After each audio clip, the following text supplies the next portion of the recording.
Han pasado una serie de cosas que últimamente han inquietado mucho al presidente de México, a su gobierno, a su proyecto de la transformación y a Morena y sus partidos políticos aliados y sus aliados que no están en partidos políticos, porque después de todo también los hay, ¿no? Y esta inquietud tiene que ver con lo que ha sucedido en últimas fechas en dos países que son parte del movimiento que en lo general se está haciendo en América Latina hacia una izquierda, a veces razonable, a veces no, de países integrando lo que se conoce como el Foro de Sao Paulo. En primer lugar vino el caso de Cristina Fernández de Kirchner en Argentina hace 2 días.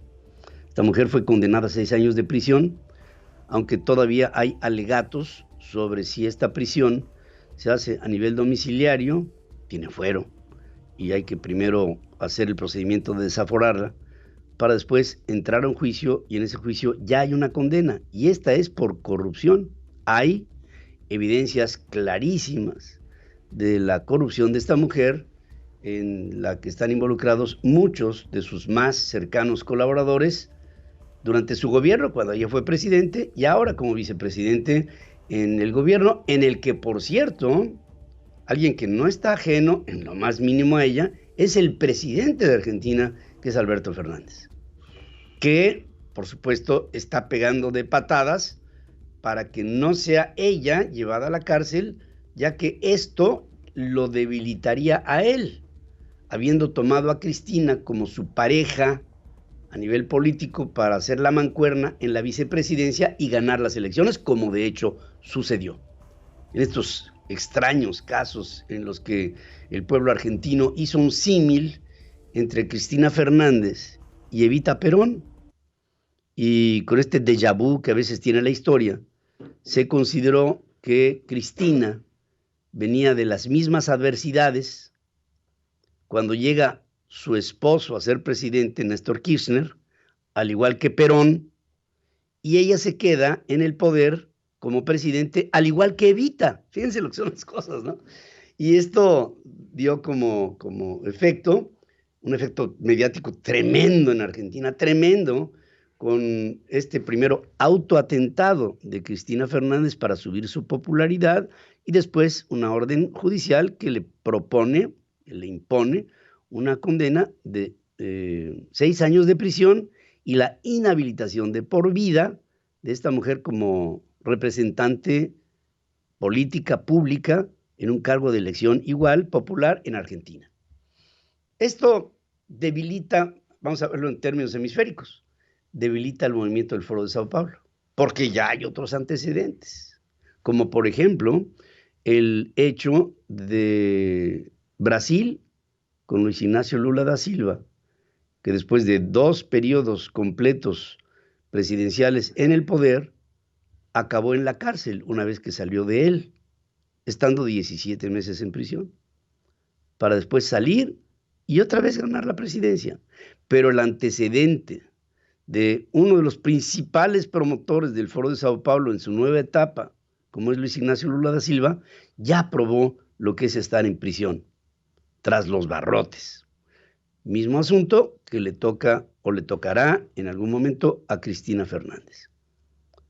Pero luego viene otro capítulo, el día de ayer, que incluso hasta ensombreció el plan B del presidente, este plan de la revancha, cuando no fue aceptada en el Congreso su propuesta de reformas constitucionales al Instituto Nacional Electoral.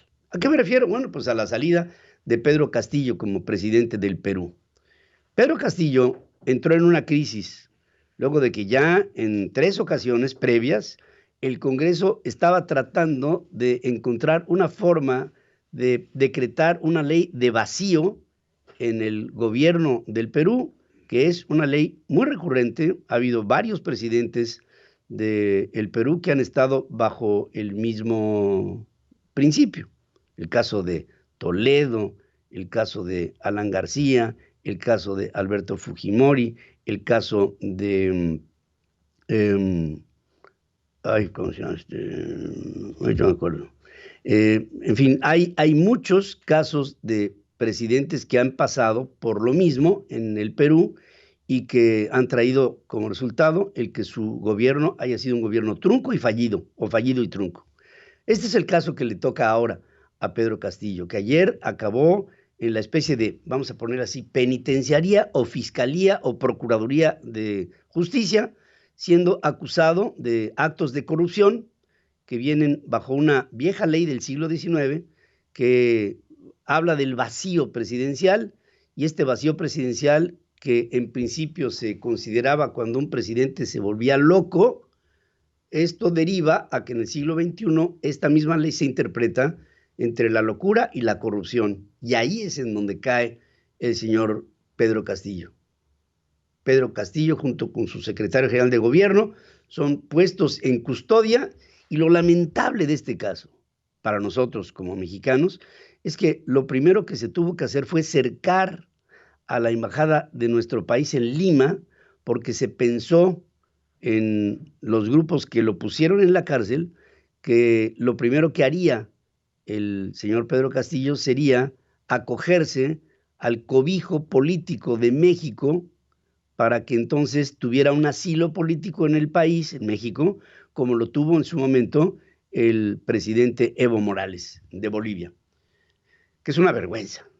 A todo ello, Pedro Castillo dejó de ser presidente y el gobierno de los Estados Unidos, el gobierno entrante de Brasil con Lula da Silva, el gobierno de Canadá, el gobierno chileno, aceptan de salida el vacío en el poder de Pedro Castillo y el ascenso al poder de un nuevo gobierno.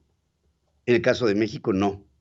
En el caso de México, el presidente publica un tuit de 4 capítulos, ya saben que pues, son limitados los caracteres, de 4 capítulos en los que habla de un presidente legítimo que llegó por la vía del voto popular y dice, es un principio fundamental de nuestra política exterior la no intervención y la autodeterminación de los pueblos. Pero, si a eso nos ceñimos en el caso sucedido en el Perú, sin embargo, consideramos lamentable, o sea, le entro, ¿no? Lamentable que por intereses de élites económicas y políticas se haya hecho, desde el comienzo de la presidencia legítima de Pedro Castillo, se haya mantenido un ambiente de confrontación y hostilidad en su contra, hasta llevarlo a tomar decisiones que han servido a sus adversarios para consumar su destitución. Con el sui generis precepto de incapacidad moral. Ojalá y se respeten los derechos humanos y haya estabilidad democrática en beneficio del pueblo. Ojalá y se haya estabilidad democrática en beneficio del pueblo. Con esto, el presidente... y después, él sale de su campaña, Marcelo Ebrard, y dice, entre otras cosas, México le ofrece asilo a Pedro Castillo. O sea, como diría este politólogo mexicano Juan Gabriel, pero qué necesidad, ¿para qué tanto problema? Pero qué necesidad tiene el presidente de meterse en esas sanfrancias. O sea, no le corresponde al presidente. Nada más como última reflexión. El día de ayer, en la mañanera, el presidente ya vio el panorama y dice, ¿y si cuando termine yo mi periodo presidencial me quieren meter a la cárcel? Ahí primero asume varias cosas. Asume que no ganaría su alfil, bueno, su corcholata, porque si ganara su corcholata, por supuesto que no correría el peligro de que lo metieran a la cárcel. Ya se da por derrotado, se da en el 24, se da por derrotado él, su Morena y su Cuarta Transformación. Y no solamente eso, sino que recibe el karma o la justicia divina de la que yo les hablaba de él la semana pasada en sus prácticas de brujería. Él ya vio que va a perder. Y él ya está viendo, porque lo está verbalizando, que puede acabar en la cárcel. Y dice, para cuando esto termine, si es que me van a meter a la cárcel, yo ya enfrenté eso, que no es cierto. Pero después de todo estoy acostumbrado a ir contracorriente, que sí es cierto. Pero después de todo, dice, si me van a buscar, ya saben en dónde encontrarme. Cito, abro comillas, en la chingada, cierro comillas, que es su casa de descanso.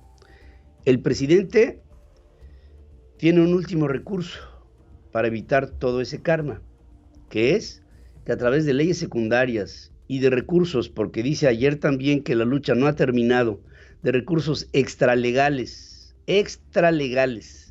como el buscar el cambio constitucional que haya sido rechazado de la institución del INE y del Tribunal Electoral. El presidente tiene un plan, que es su plan B: ganar en el 24 aunque pierda. Sí, ganar aunque pierda. Es, después de todo, así como se ha movido toda la vida. Acuérdense que cuando pierde, toma posesión. Y acuérdense que cuando gana, bueno, como cualquier primate menor, se vuelve loco. Hoy el presidente está desposeído de loca furia, porque sabe que está derrotado. Manuel Andrés, sí, se comprueba otra vez. Eres un peligro para México. Eres malo, eres brujo, no el rey de la brujería, solamente el rey del cash.